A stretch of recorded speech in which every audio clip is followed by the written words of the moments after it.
many traditional children's books still. You know, the Cooperative Children's Book Center at the University of Wisconsin-Madison does these demographic surveys of children's books. I mean, an incredible resource for all lovers of children's books.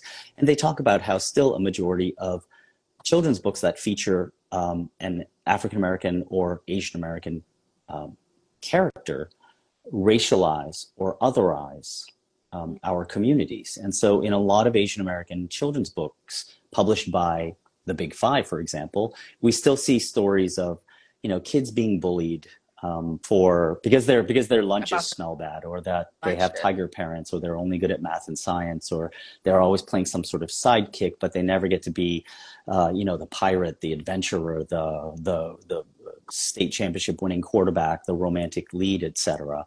And we think it's really important to make books and share books that in which our kids and all kids can see Asian American characters that reflect back to them what the, you know, the diversity and the complexity of their identity, and not just in these same old buckets. You know, my daughter, who is going to turn 18 next month, she was never bullied for her lunch. Every kid in her school wanted to eat her lunch because she had cool Korean, Asian, you know, lunches that her mother would send her to school with. So that was not her experience at all. And yet so many children's books are about, you know, some kid going, ew, what's that? And that's just a tired trope and narrative that just keeps getting repeated over and over, because publishers are always looking at sales history. And so they're always looking backward at how to see why a book might be popular, a lot, rather than looking forward and saying,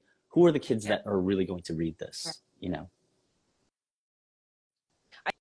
I think it's also, there is a degree, I think, you know, part of this discussion we had about Ezra's art was kind of like examining our own issues, right? Like, and that's why I called it like a group therapy session, because we have been pitched by Asian Americans a lot of these, what we call deficit narratives. And I realized at some point that it's like our generation that's kind of working through our traumas through these children's books, which is kind of unfairly saddling the next generation with this trauma.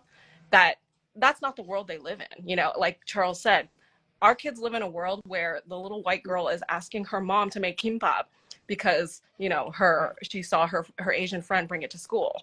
That's the world our children actually live in. And we want to free them to live their lives and be the heroes of their own story.